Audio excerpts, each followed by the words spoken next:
நெல்லை மாவட்டம் நடுக்கல்லூரில் கொட்டப்பட்ட மருத்துவ கழிவுகளை கேரள அரசின் குழு ஆய்வு செய்தது.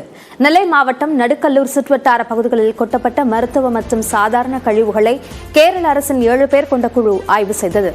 கேரளா மாசு கட்டுப்பாட்டு வாரிய அதிகாரி முகமது ரியாஸ் தலைமையில் திருவனந்தபுரம் மாநகராட்சி அதிகாரிகள், கழிவுகளை அழிக்கும் இமேஜ் அமைப்பின் நிர்வாகிகள் உள்ளிட்ட 7 பேர் சம்பவ இடத்தில் ஆய்வு மேற்கொண்டனர்.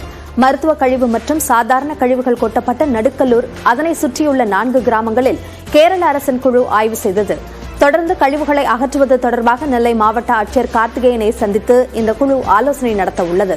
முன்னதாக நடுக்கல்லூர் சுற்றுவட்டார பகுதிகளில் கொட்டப்பட்ட மருத்துவ கழிவுகளை 3 நாட்களுக்குள் அகற்ற வேண்டும் என கேரள அரசுக்கு தென்மண்டல பசுமை தீர்ப்பாயம் உத்தரவிட்டிருந்தது குறிப்பிடத்தக்கது. நடுக்கல்லூரில் கொட்டப்பட்ட மருத்துவ கழிவுகளில் அபாயகரமான கழிவுகள் எதுவும் இல்லை என்றும், மருத்துவமனை பைகளில் கழிவுகள் கொட்டப்பட்டுள்ளதாகவும் கேரள அரசின் ஆய்வுக்குழு அதிகாரி தெரிவித்துள்ளார். மேலும் ஆய்வு குறித்து அரசுக்கு விரைவில் அறிக்கை அளிக்க உள்ளதாக தெரிவித்தார். ஹாஸ்பிட்டல் கவர்ல தான் அந்த வேஸ்ட் வந்திருக்கு. ஏன்னா அங்க அதுக்கு உள்ள நாங்க தெரிஞ்சு பார்க்கும்போது அப்படி பயோமெடிக்கல் வேஸ்ட் பார்க்கல.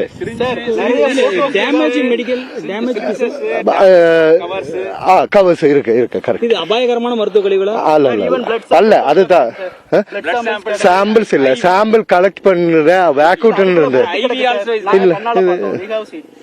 போட்டோ கொடுங்க. இப்போ எடுத்து பாத்துறதுல அந்த மாதிரி ஒண்ணு பார்க்கல. நாடாளுமன்ற குளிர்கால கூட்டத்தொடரின் கடைசி நாளான இன்றும் பாஜக மற்றும் இந்திய கூட்டணி கட்சி எம்பிக்கள் போட்டி போராட்டத்தில் ஈடுபட்டனர். கடந்த மாதம் நவம்பர் 25ஆம் தேதி தொடங்கிய குளிர்கால கூட்டத்தொடரின் கடைசி நாளான இன்று அவை தொடங்குவதற்கு முன்பே எம்பிக்கள் போராட்டத்தை தொடங்கினர். அம்பேத்கர் குறித்து அமித்ஷா பேசியதற்கு மன்னிப்பு கோரி இந்தியா கூட்டணி கட்சி எம்பிக்கள் நாடாளுமன்றத்திற்கு வெளியே விஜய் சவுக் பகுதியிலிருந்து பேரணி சென்றனர்.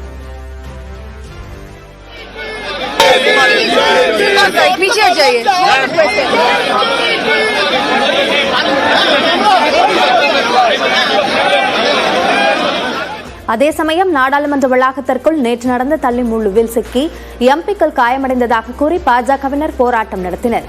காந்தி சிலை அருகே போராட்டம் நடத்திய அவர்கள் ராகுல் காந்திக்கு எதிராக கண்டன முழக்கங்களை எழுப்பினர்.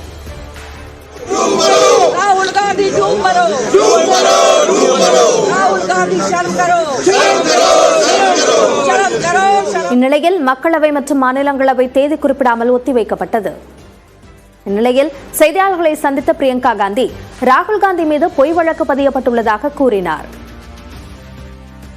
कितने डेस्परेट हो गए हैं कि आज ऐसे एकदम झूठी बातें, झूठा एफआईआर। राहुल जी कभी किसी को पुश नहीं करेंगे। मैं उनकी बहन हूँ, इतने सालों से मैं जानती हूँ, कभी इस तरह की हरकत कभी कर ही नहीं सकते और फ्रैंकली देश भी जानता है. அம்பேத்கரை காங்கிரஸ் கட்சி உயர்ந்த இடத்தில் வைக்காதது ஏன் என்றுதான் அமித்ஷா பேசியதாக முன்னாள் எம்எல்ஏ விஜயதாரணி தெரிவித்துள்ளார். காரைக்கால் நீதிமன்றம் அருகே செய்தியாளர்களிடம் பேசிய அவர் அமித்ஷாவின் கருத்தை காங்கிரஸ் தெரித்து மக்களிடம் கொண்டு செல்வதாக குற்றம் சாட்டினார். அமித்ஷா அவர்களும் திரு நட்டா அவர்களும் அதை தான் பாயிண்ட் அவுட் பண்றாங்க. டாக்டர் அம்பேத்கர் அவர்களை காங்கிரஸ் கட்சி இன்னும் உயர்த்தி பிடிக்க வேண்டும் என்ற கருத்தை அவர்கள் வலியுறுத்தி இருக்கிறார்கள். டாக்டர் அம்பேத்கர் அவர்களை தவிர்த்து நிச்சயமாக அரசியலமைப்பு சட்டம் என்பது இல்லை என்பது எல்லாருக்கும் தெரியும். ஆனால் காங்கிரஸ் கட்சி ஏன் அவருக்கு உரிய மரியாதையை தரவில்லை என்ற கேள்வியை உள்துறை அமைச்சர் திரு அமித்ஷா அவர்களும் அமைச்சரும் பாஜகவின் தேசிய தலைவர் நட்டா அவர்களும் இந்த கேள்வியை தான் எழுப்பியிருக்காங்க. இதை வேண்டுமென்றே மக்கள் முன் திரித்து கொண்டு போய் தமிழ்நாடு எங்கும் போராட்டங்களை அறிவிக்கிற காங்கிரஸ் கட்சி உண்மையை மறைக்கிறது.